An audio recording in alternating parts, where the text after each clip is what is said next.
Hi guys, this is Alea Jen and welcome back to my YouTube channel. So for today's video, merong subscriber ako na nagtanong kasi nga daw yung amo niya is magbabakasyon din. So ano nga daw ba yung ginagawa ko kapag bakasyon yung amo ko and lahat ng CCTV dito sa bahay naka-on ngayon aside sa kwarto nila, hindi naka-on. Di ko lang alam kung bakit.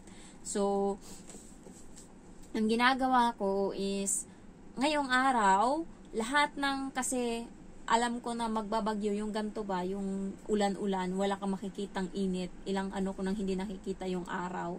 So, alam ko na mangyayari yun. And then, nung Webes last week, Webes, malakas yung hangin. So, sabi ko, ito na yung chance ko na, nalabhan lahat ng kailangang labhan na hand wash kasi para matuyo. Sabi niya kasi sa akin, yung bili niya lang sa akin nung umalis siya, labhan ko yung bag niya na shoulder bag, ganto yun eh. Pareho kaming dalawa, puti lang yung kanya.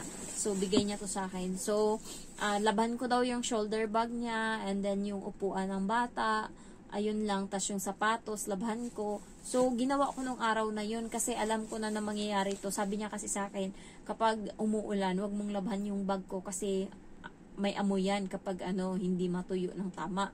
Sabi ko, sige, buti na lang mabango yung bag niya ngayon kasi nga, sakto nung time, yung araw lang na yun na medyo matino yung araw na, alam mo yung mainit, hindi siya mainit, pero yung hangin is, parang may bagyong darating, kaya natuyo yung yung sinampay ko. And then, naglinis ako ng, nagsimula, parang nung unang araw nga, puro cellphone lang ako eh. Tapos, wala, umupo lang ako dyan sa may living room, pinanglinis ko yung mga cabinet, tapos yung mga box doon ng mga papel-papel na nandun yung mga contract ng mga katulong, so nandun, pinaghalongkat ko, and then, yun lang yung unang araw, apat na araw na kasi ako. Pangalawang araw is naglinis uli ako ng living room kasi hindi siya kaya ng isang araw. So buong araw ako naglinis lang ng living room lang guys. Pag alis nila, hindi ako nagmap, hindi ako naglinis ng CR. So, kung paano nila inalisan yung CR na dugyot, hanggang ngayon, dugyot pa din yun. Kahit yung CR na ginagamitan ko ngayon, dugyot pa din. Hindi ko nilinis muna kasi gusto ko siyang basain ng tubig, gusto ko siyang sabunin na as in sabon talaga. Kasi ginagawa ko nung is punas-punas lang kasi yung gusto nila. Pero gusto kong brush ko talaga pati yung pinakasulo kasi feeling ko may hindi matino na amoy, so hindi ko matanggal-tanggal kahit anong linis ko. Ayan, kaya hindi ko siya ginalaw muna. So, pangalawang araw, living room lahat, and natakot ako guys, kasi sa pinakataas na parang ganto ba, pero crystal siya, nandun sa taas yung parang display na boat siya, na gold. So, meron yan sa mall yung brand na yan, Chai-Fac. Basta, nakalimutan ko na, pero sa mga mall, mamahalin siyang brand ng gold. So, meron sila dito. Parang hindi ko alam, boat siya na gold. So, nilinis ko kasi nga, ang tagal-tagal lang hindi nalinis. Yung ganto niya, is hindi pala siya sa taas, nakapukpok, yung nakapako. So, yung baba lang, may pansalo lang ba. Tapos ngayon, sa baba ako naglilinis, bigla ngayong tumikba yun. Mababasag talaga yung yung gold, tapos napasigaw ako. Buti na lang kamo hindi ako nataranta, nagawa ko pa ding hawakan kasi muntik na talaga. Yun yung pinaka nakakatakot ko nung time na yun. Sabi ko, ay thank you na lang kasi nagpray ako na sana hindi ako makasira, makabasag, at least kahit papano, muntik-muntika na, Diyos ko. Ay, nabitawan ko yung yung basahan tsaka yung pang spray na glass cleaner. Inano ko talaga, sinicure ko talaga yung gold kasi nakakatakot. Baka masuntok ako ng amo ko, ilang sahod ko yung babayaran nun. So, ayun lang yung ginawa ko second day. Tapos, nag-day off ako kasi Miyerkules sila umalis, Webes, Biyernes, trabaho ko. Sabado, nag-day off ako, and yun, nagsimba ako, and then, munta ng bar pagkatapos. Joke lang. And then, next is, Sabado, Linggo, naglinis ako naglaba uli ako, tapos naglinis ako ng kusina. Kahapon, diba?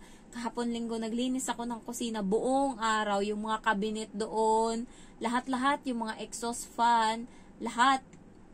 Ultimo yung tiles, malinis doon, basurahan, lahat-lahat, pati yung dingding malinis, bintana, nilinis ko lahat, pati yung exhaust fan ng 2 exhaust fan yung sa bintana ba, yung para may hangin na papasok, and then yung sa lutuan.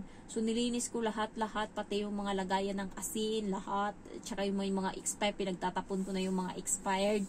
And then natapos ako, isang araw sa kusina lang ako. And then mga alas 7 siguro, alas 7:30, hindi pa rin ako inaantok. Pumunta ako sa kwarto ng bata na puro laruan. So, naglinis-linis ako doon ng mga laruan. Winipe ko siya ng towel. So, nakaubos ako ng isang basket.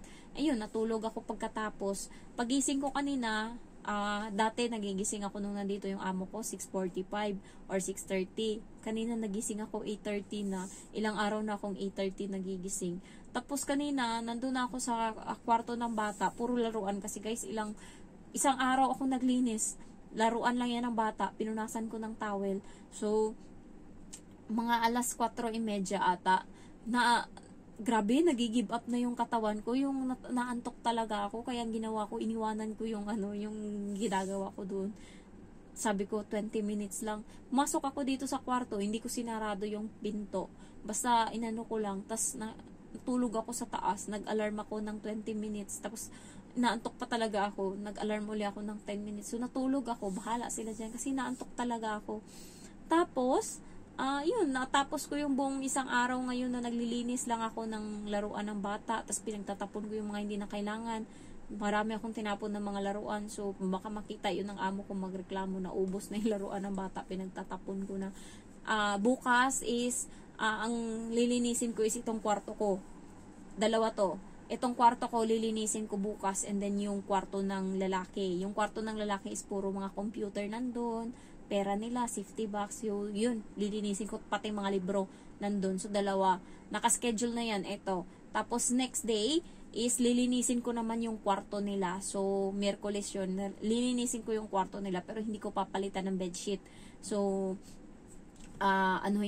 linisin ko lang yung CR, yung mga dingding, yung mga damit nila sa closet, ayan, pagtutupiin ko.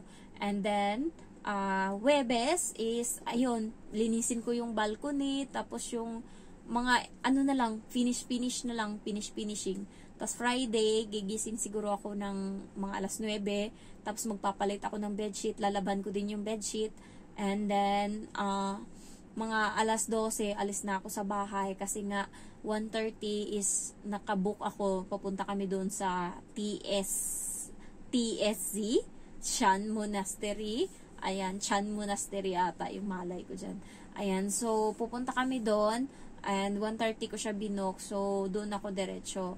And then, Sabado, parating na yung amo ko, pero sabi niya sa akin, mag-day off ako ng Friday, and then mag-day off ako ng Saturday. Basta balik lang daw ako ng hapon sa Saturday, kasi nga darating sila ng hapon, so kailangan ko silang tulungan, and nandyan yung bata, so kailangan ko silang asikasuhin, baka magpaluto kasi nga pagod sa trabaho, so at pagod sa gala. Yun yung sabi, basta Sabado sila darating. And tapos ko na din linisin yung mga sapatos, pinanglagyan ko na ng pangpakintab yung mga sapatos. So ayun lang, hindi mo kailangan magmadali, basta i-deep clean mo lang yung buong kwarto. Halimbawa, ngayong kwarto nakaplano na yan, ito muna yung gawin mo. Sunod na araw naman ganyan. Hindi pwedeng araw-araw kung ano yung daily routine mo, ayun yung gagawin mo, mag-map ka ng ano. Hindi ako nag-map, simula umalis sila, hindi ako nag-map. Nagwawalis lang ako. Ayan, i-deep clean ko yan, or iano ko yan sa Huwebes ng hapon, and then finish na lang sa Sabado ng umaga. So, ayun lang guys. Thank you for watching, and I love you all. Bye-bye.